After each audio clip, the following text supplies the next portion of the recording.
Algamas on saade Pühapäev Toomas Pauriga.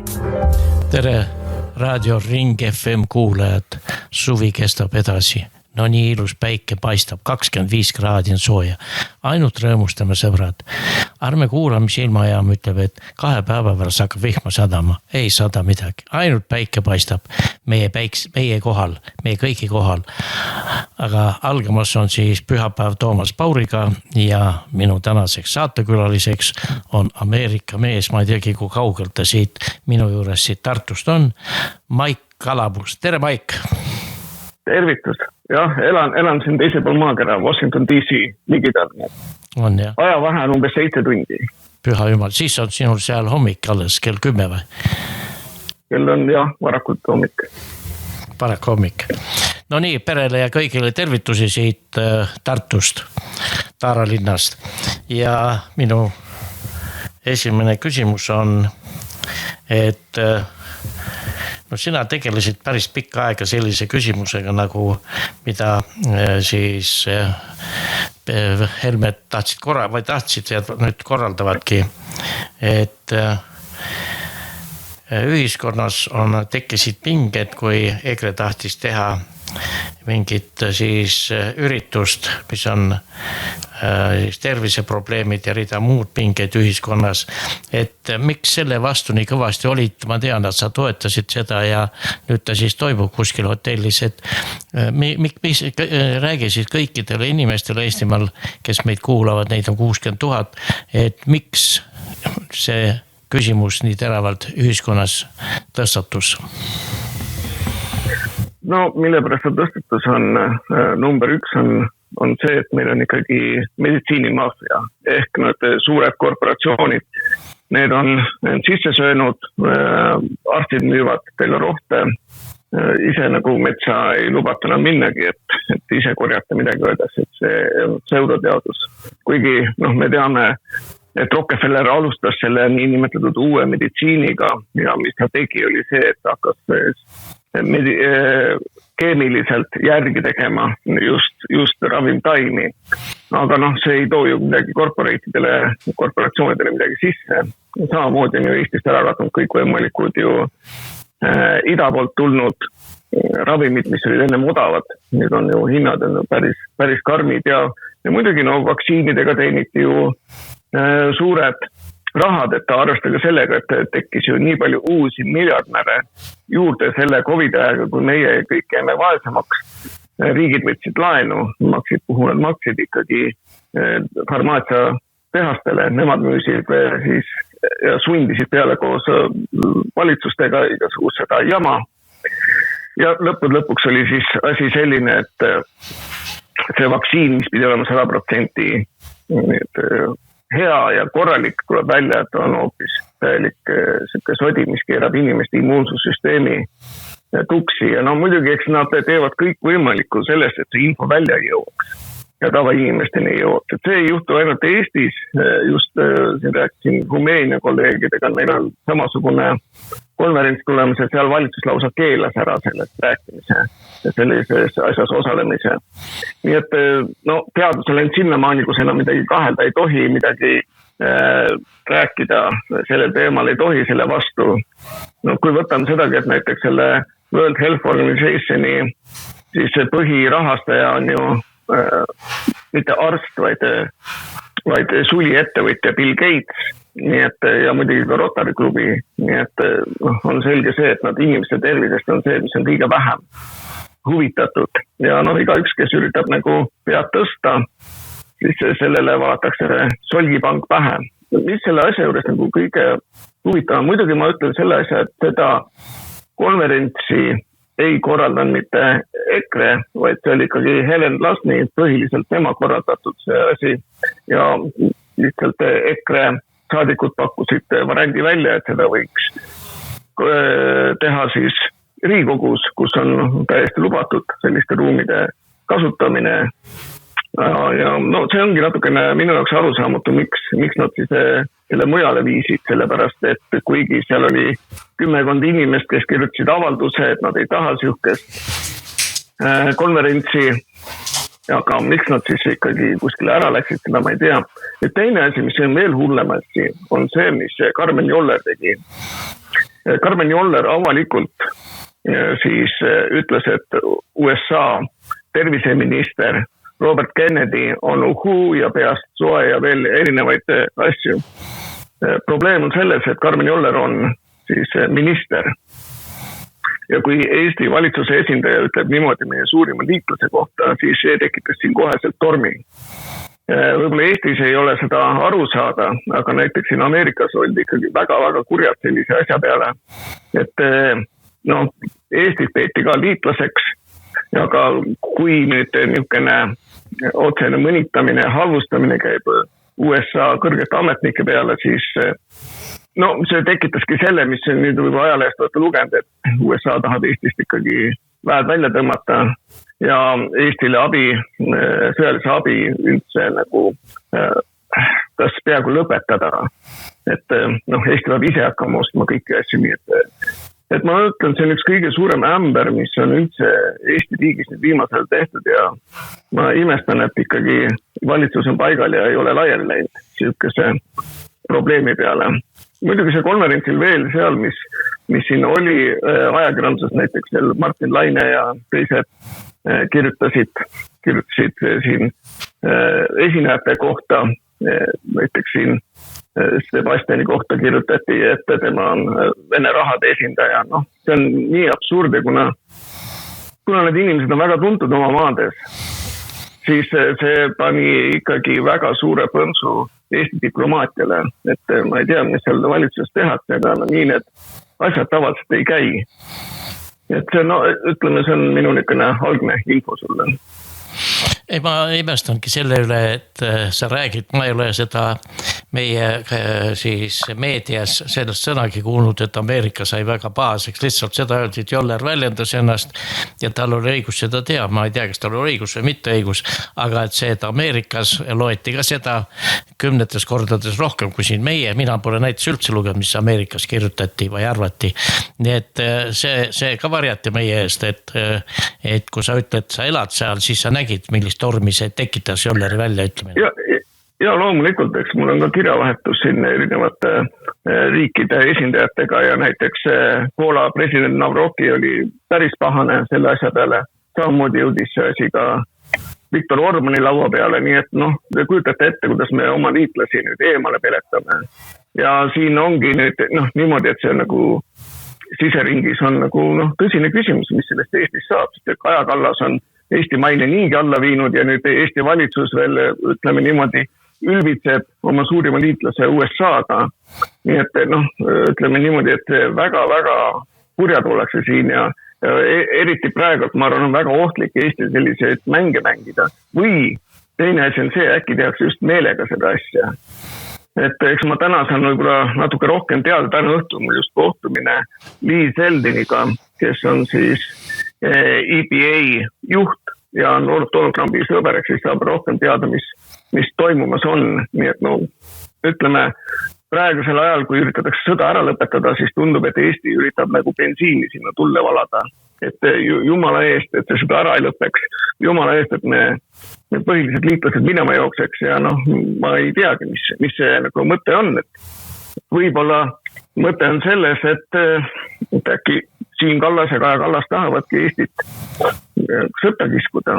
Et see ei ole ka võimatu, sest me ei tea, kelle jaoks nad töötavad. Ja ütleme, Siim Kallase kuritegude register on nii pikk ja suhted Venemaaga ka sellised, et kõike võib oodata. Et muud nagu ma ei oskagi ütelda, mille pärast sellist krahhi ja sellist jama tehakse rahvusvahelisel areenil. Sa natukene rääkisid sellest, mis homme algaval konverentsil, et kas see temaatika on seal veel laiem, sest see on terve 2 päeva või jäi sul midagi ütlema, et äkki siis lisad meile siia juurde? See konverents, kus ma käisin, see oli Poola ja USA siis strateegilise koostöö konverents ja see oli natukene teine konverents kui see, mis täna tuleb. Et täna on meil ikkagi põhiliselt on see vabariiklaste siin kongress ja seal vastavalt siis saamegi inimestel kokku saab vastavalt rääkida teemadest, mis meid huvitavad, mind huvitavad eelkõige just Poola ja Eesti suhted. Ütleme, ma mõtlen seda konverentsi, mis nüüd homme algab 11. Siis neljapäevasel päeval Tallinnas kuskil hotellis, mida ei ole meile öeldud, et see kestab 2 päeva, et mis on see sa natukene jõudsid, aga kas seal on veel muid kandevaid informatsiooni, mida siis meie peaksime nagu teada saama? Ma ei tea, kas see ajakirjandus seda edasi kannab või ei kanna või saame seda sinu suu kaudu teada? Kindlasti kannab üle, ma tean, et Vanglaplaneet portaal, nemad kindlasti panevad laivis selle üles ja ma arvan, mitmes erinevas kohas on ka kindlasti see üleval ja pärast poole, kui konverents läbi on, me paneme ka oma Eesti eest portaali üles kõik selle info täis pikalt ja vaatame, äkki saame ka tõlke sinna peale teha.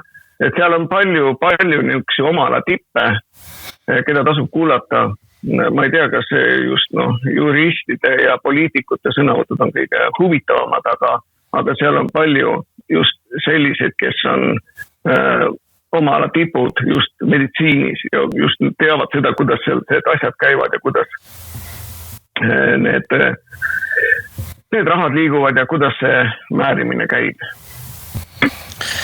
Et kindlasti on seda väga vaja meile kõigile informatsiooniks ja see on hea, kallid raadiokuulajad, te kuulsite.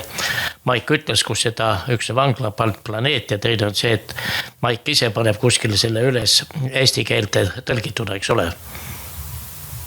Ja, üritame seda, kuigi tõlkimine on alati suur töö, aga me üritame seda teha. Pühapäev Toomas Pauriga.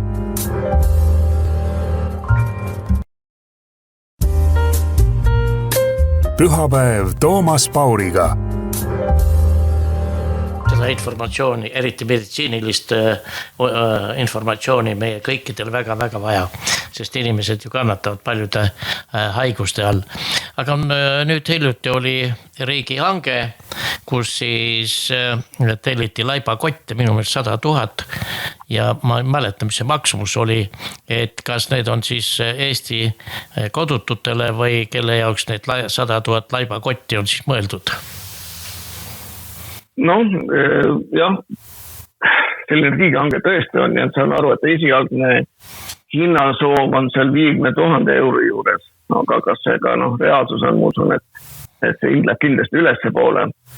Ja mille jaoks siis Eestile on vaja nii palju siis laibakotte, et jällegi samamoodi ma eeldan, et kellelgi on väga huvitatud selle sõja jätkamisest, selle sõja edasitoomisest nii Eesti kui teistele aladele, et eks väga palju on selliseid provokatsioone, tuletan meelde ju läbi Eesti õhuruumi lendasid ju siis vastavad droonid, Ukraina droonid, et siin on veel palju teisi jutte juures, mis siin on, et selge on see, et koostööd ukrainlastega on pikka aega tehtud sõjalist koostööd ja ka Eestis ju koolitatakse välja need niinimetatud drooni juhtimisspetsialiste, nii et on vägagi reaalne, et Eesti on juba lasknud kasutada oma õhuruumi siis Venemaa vastases sõjas, et kuigi Eesti ei tohiks niimoodi teha ja eriti kui ei ole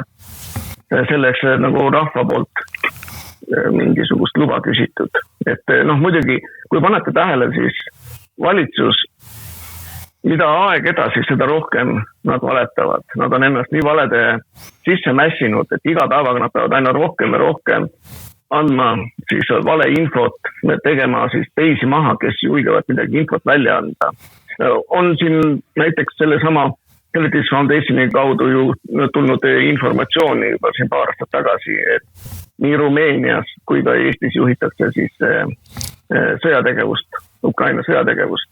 Et kes tahab, otsib ise täpselt seda infot, aga see oli ka üks põhjusi, mille pärast Euroopa Liit otseselt sekkus Rumeenia presidendivalimistesse, sest uus president lubas, et nad lõpetavad ära igasuguse sellise toetamise, sõjalise toetamise ja ei sekku sellesse konflikti, vaid jäävad nii nagu Ungari jäävad sellest asjast kõrvale, aga noh, nagu näete, siis Euroopa Liit pani sinna $600 miljonit sisse, kohus siis tühistas eelmised presidendivalimised ja muidugi pandi pukki oma enda mees. Et noh, nii see esi käib ja praegu just tuli eile teada, et Moldovas üritatakse täpselt sama skeemi teha.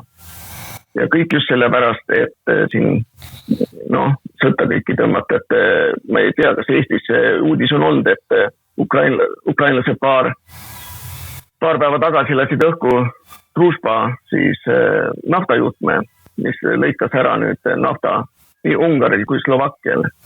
Ja muidugi Ungari on väga-väga pahane, sellepärast, et suurem osa energiat tuli kõik läbi selle juhtme. Ja muidugi ukrainlased ise väitsid seda, et nii peabki tegema ja peabki siis nagu need mitteliitlastele vastu hakkama. Nii et näha on, et Euroopa Liit, von der Leyen, Kaja Kallas, need tahavad sõda eskaleerida. Ja tänased uudised, mis seal Poolas toimus, neist võime ka natukene rääkida. Ja ma ikka veel ütlen, et imelik on see, et Eesti, kes on hetkel Euroopa Liidu riige ja ma ei ole kuulnud, et üheski teises riigis tellitakse laibakotte, aga näed, Eesti tellib ja mitte ainult oma kodututele, vaid millegi teise sügava tegevuse jaoks. Ja muidugi Prantsusmaa, Saksamaa, nemad ju veevad läbi ka praegu õppusi, et kuhu panna siis haavata saanud inimesed ja seda, et kui seal ikka mitmesaja 000 inimesed, kuidas on võimalik neid ravida ja kõik käib selle peale, et seda asja eskaleerida. See ei ole niisama, seda ei tehta. Jah, nüüd täna hommiku kõlas uudis, et Vene siis tulistab sinna Poolasse neid droone. Sina oled suur Poola sõber, siis räägi meile natuke lähemalt. Palju neid tuli? Oli neid 1 või 101? Jah, et täna hommiku ma rääkisin siin Poola ajakirjanikega ja üldiselt on meel on mõru neil, sellepärast, et just eile ütles uus Poola president, kes on konservatiiv, ütles, et nemad ei lähe sõtta Ukraina eest. See oli eile ja siis täna hommikul siis olid vastavad niinimetatud Venemaa droonid lennanud siis Poola. Poola ajakirjanikud on väga skeptilised selle asja üle, sest et korra see on juba juhtunud, kui väideti, et Venemaa ründas Poolat ja pärastpoole tuli välja, et hoopis see oli Zelenski enda käsul lastud Poola ja see tõstis pingeid üles. Seekord on jällegi imelik, et see mudel, mida vähemalt näidatakse siin piltide peal, ei tohiks lennata rohkem kui 300 kilomeetrit, et mismoodi ja kuidas see asi on, et miks nad sinna lendasid. Kõike võib arvata ja kus kohast nad lendasid, et üldiselt on niimoodi, et Donald Tusk, kes on liberaal, tema õhutab seda, et lähme nüüd sõtta. Mida oli ka arvata, sest et tema toetus on umbes sama palju kui Eesti valitsusel. Eestis 10% juures on see toetus, rahva toetus ja nüüd ta üritab siis mängida siis sõjameest ja siis rääkida sellest, et kuidas me peame ikkagi minema Venemaaga sõtta ja täna nad siis nõudsid NATOlt, et hakkaks läbirääkimised siis artikkel 4 osas, et käivitada artikkel 5. See on selge, mille jaoks see kõik asi on, et see on selleks, et jumala eest see sõda ära ei lõpeks, et Donald Trumpi ja Putini ja Zelenski omavaheline siis rahulepe ei läheks mitte mingil juhul läbi. Mille pärast nad ei taha, on sellepärast, et nüüd liberaalsele valitsusele erinevates riikides siin Euroopa Liidus on olnud see Ukraina sõda kullaauguks. Vaatame, kuidas Eestis, kuidas on rikkaks saadud. Kõik ikkagi selleks, et kas seal Saksa välihaidlaid müüdi vahendusena läbi Eesti. Igaüks tõmbas sealt mingisuguse suurema summa. Need annetused, need sõjalised abid, see on ainult on ju puhas korruptsioon. Ja neile meeldibki see, et kui selline asi edasi on, võtame maksumaksja raha, võtame rohkem laenu, küsedame lõpuks oma taskusse.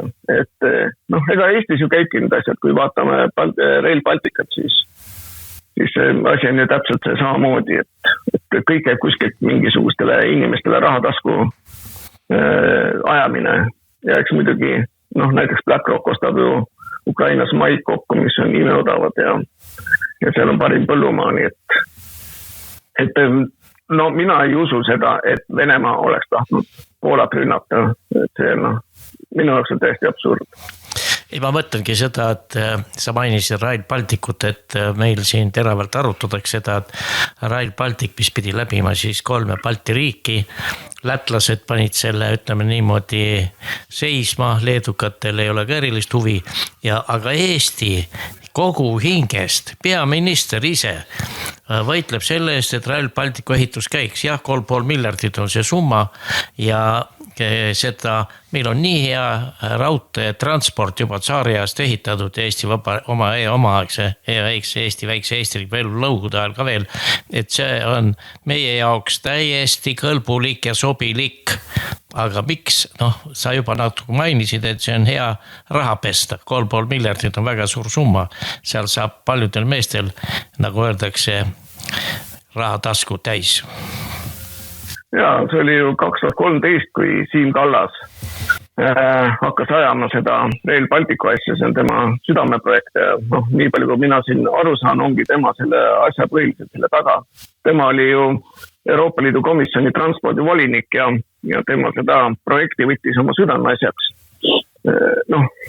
Muidugi, miks see magusaks teeb Eesti nii nimetatud korruptantidest ettevõtjatele poliitikutele on see, et Euroopa Liidu rahadest tuleb kuni 85% ja siis ülejäänud 15% siis tuleb Eesti maksumaksja käest.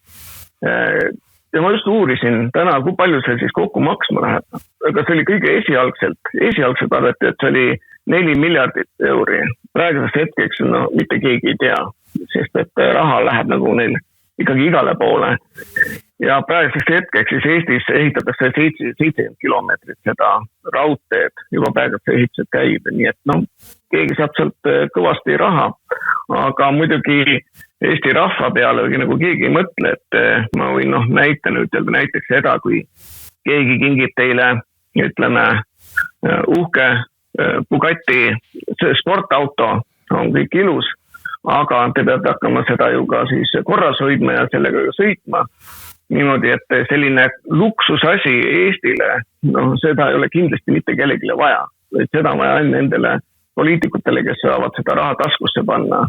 Et nii kalli asja ülalhoidmine on selge see, et ta ei hakka mitte kunagi kasumit tooma. Kui vaatame Euroopa Liidus, kus on, ütleme, Saksamaad ja Prantsusmaad, siis mitte kunagi ei ole see raudtee neile raha sisse toonud.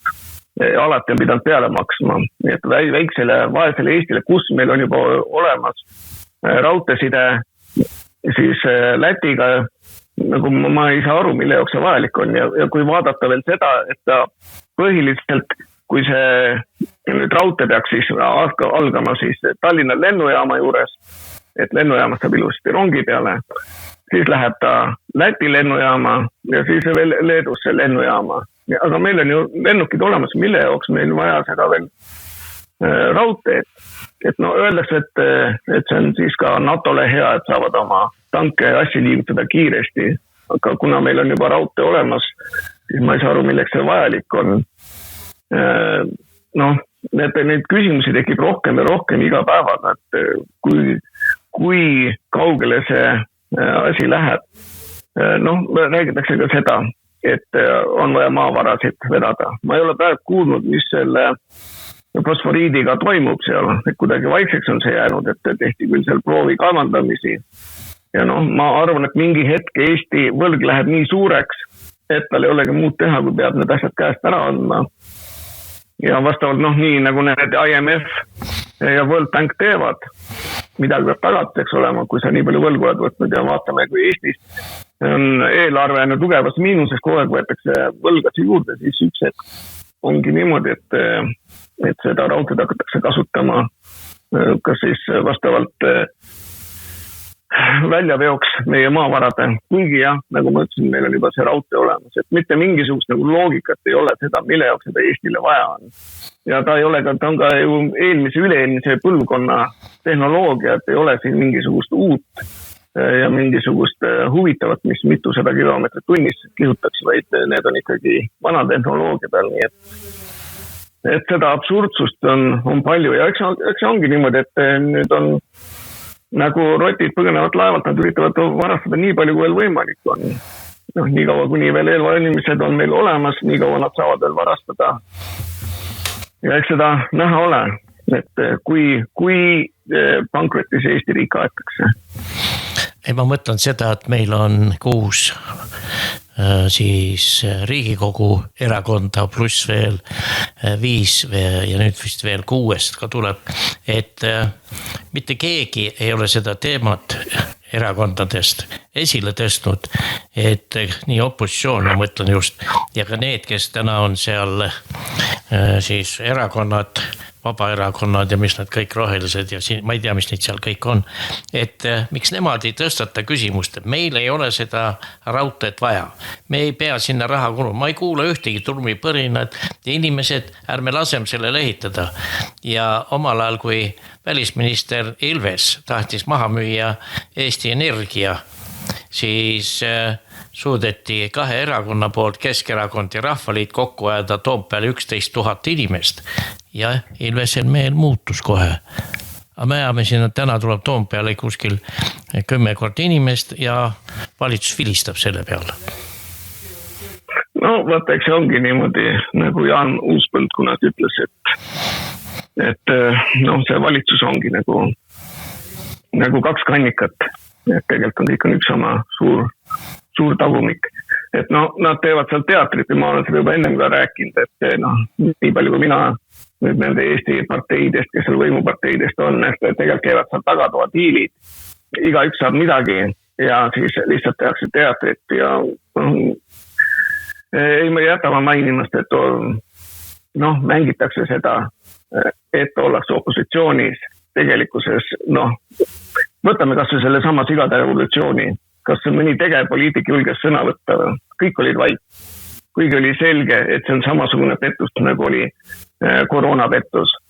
Aga siit on näha, mis kasu neist on ja kui nüüd valimised tulevad, siis ma tahaks näha, kuidas see vastu võetakse ja kui vaadata neid, kuidas nagu suhtutakse teistesse nüüd erakondadesse, kes ei ole Riigikogus, see on näha, vaadatakse kui ülevalt alla, et mis teie mehed siin teete.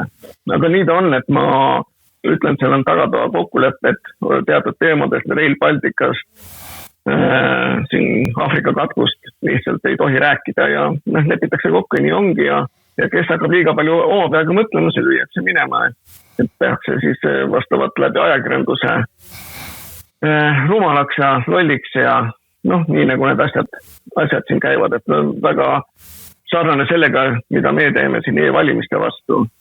Et mida rohkem me üritame, seda rohkem Eestist tehakse vastutööd, et jumala eest, jätke see rahule, ärge tokkige, ärge rääkige välismaal seda. Et nüüd teame teile ju Välisministeerium andis käsu suursaadikutele, et hakata promoma Eesti e-valimisi kui niisugust uhket asja. See on kõik sellest, et nad teavad, et see sõna on juba laiali läinud, et juba teatakse, mis jama seal Eestis toimub nende e-valimistega.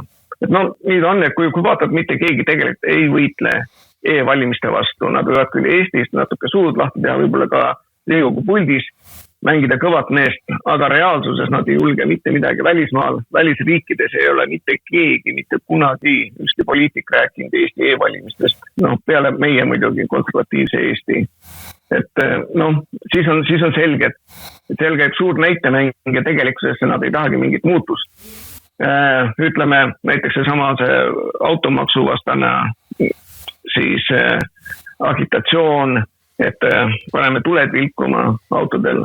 See ei toimi ja selleks tuleb midagi suurt välja mõelda, aga kui on kokkulepet tehtud seal erakondades oma vahel. Ühed mängivad ühte, teised mängivad teist osa ja noh, nii see on, nii et nii ta kahjuks on Eestis. Pühapäev Toomas Pauriga.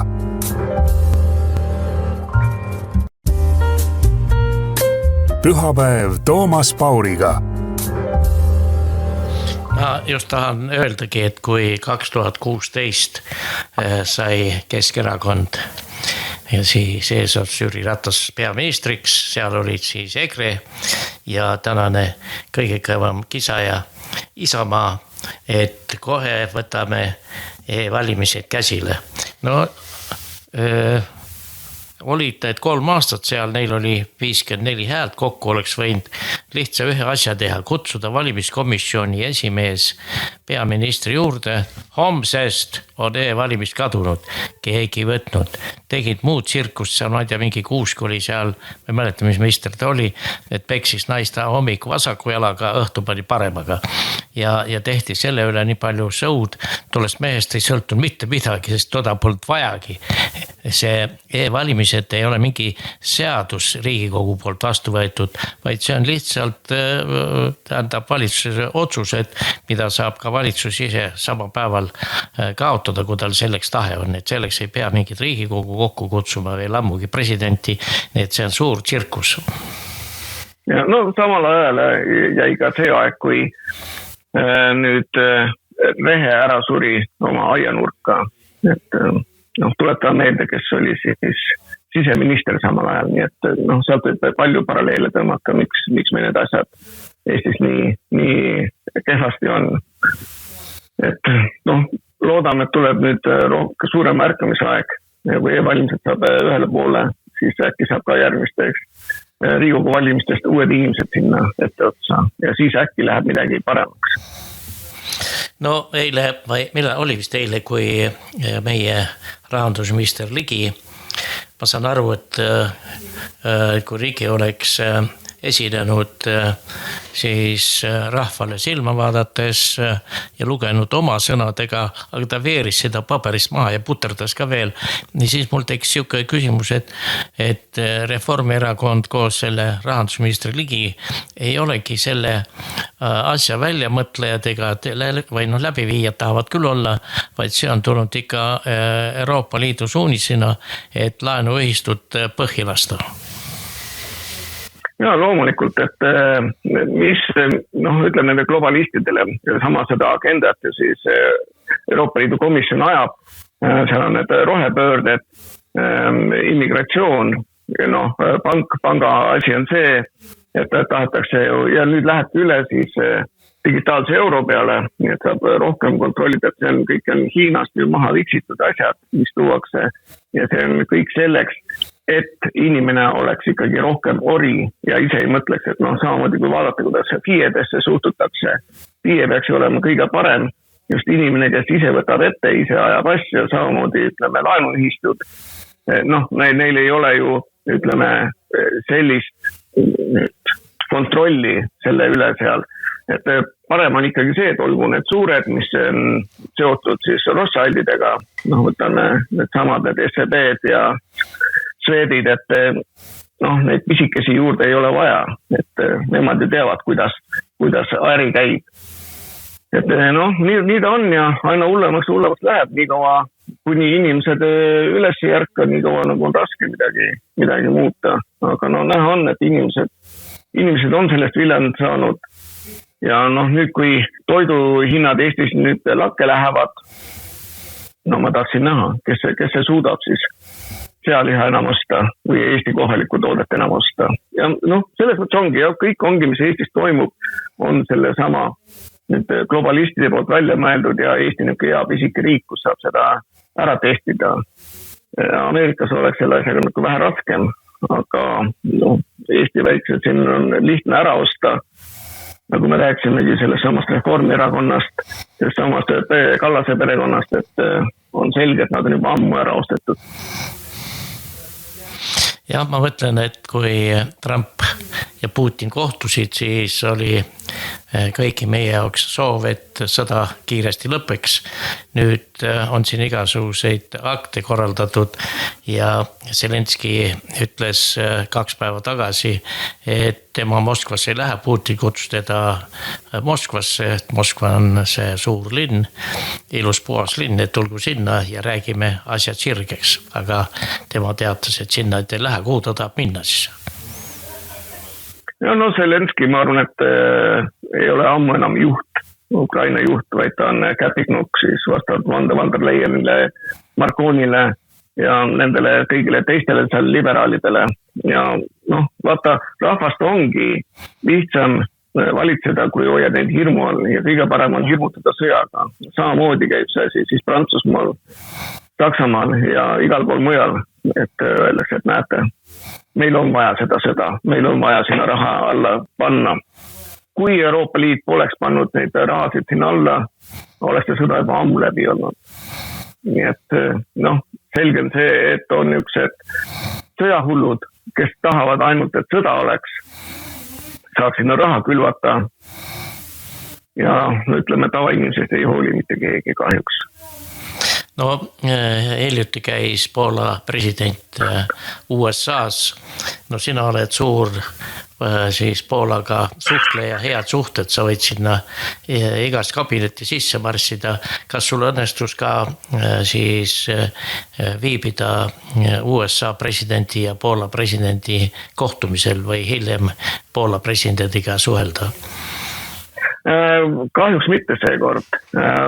Kuna täpselt samal ajal oli just see sama Poola-USA strateegiline kohtumine, strateegiliste siis ärisuhete kohtumine, kus ma olin kutsutud osalema.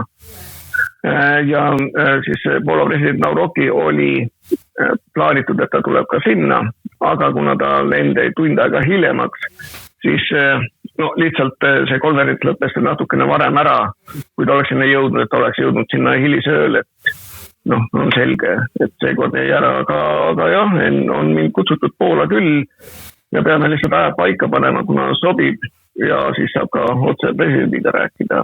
Et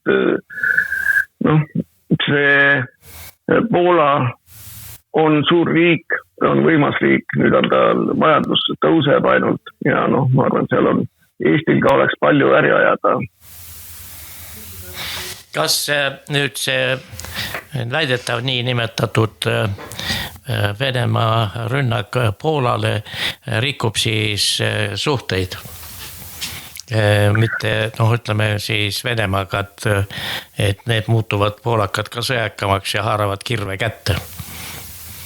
No ei usu, sest et Poolas on juba meeleolud sellised, kui aasta tagasi toetas siis Poola sekkumist ja abi andmist Ukrainale umbes 75% juures, siis praegusel hetkel on see alla 50% ja üldiselt inimesed on väsinud ja on väsinud ka sellest, kuidas Ukraina niinimetatud põgenikud Poolas kurnavad siis sotsiaalsüsteemi.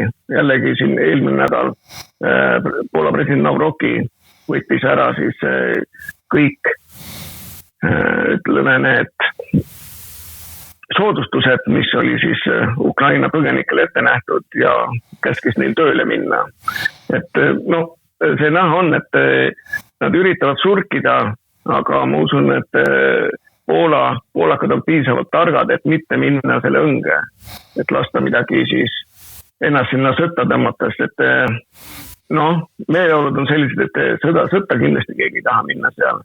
Ja kuna nagu ma enne mõtlesin, Ukraina on juba korra sellise trikiga hakkama saanud, et saatis sinna vastava raketi, mis tuli pärast talle välja, oli alguses väideti koheselt, et see oli Venemaa oma ja nõuti, et Poola läheks siis sõtta Venemaaga ja tuli välja, et hoopis Zelenski ise oli organiseerinud selle. Nii et neid jamasid on küllaga ja ma ei usu, et Poola sinna läheb, sest kui Poola läheks sõtta, siis ongi terves Euroopas ongi see 3. maailmasõda käes.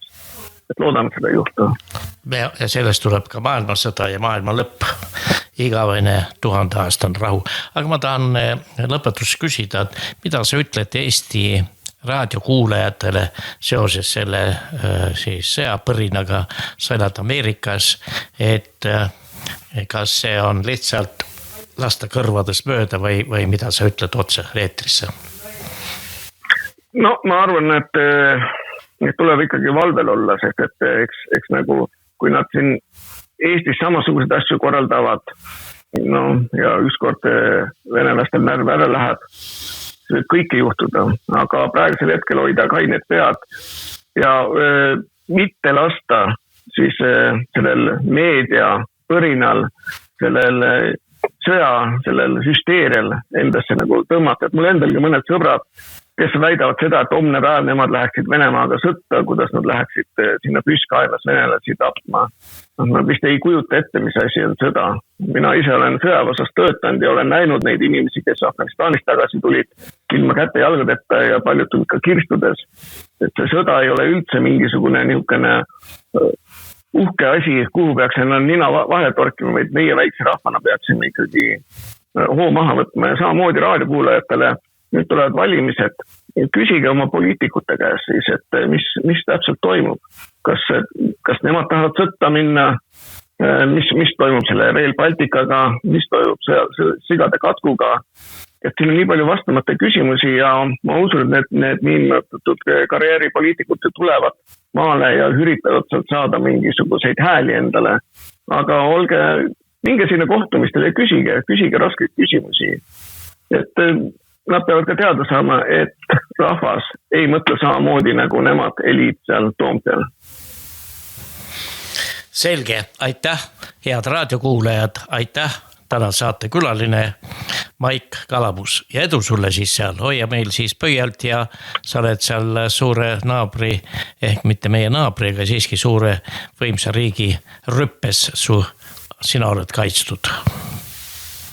Ja, eks me teeme siit ka omalt poolt kõik võimalikku, et sõda ei läheks edasi ja Eesti suhted oleksid siin USA-ga normaalsed. Aga tänud kutsumast saatesse ja nägemist. Kõik head, aitäh. Pühapäev Toomas Pauriga. Raadio Ring FM eetris igal pühapäeval kell 10.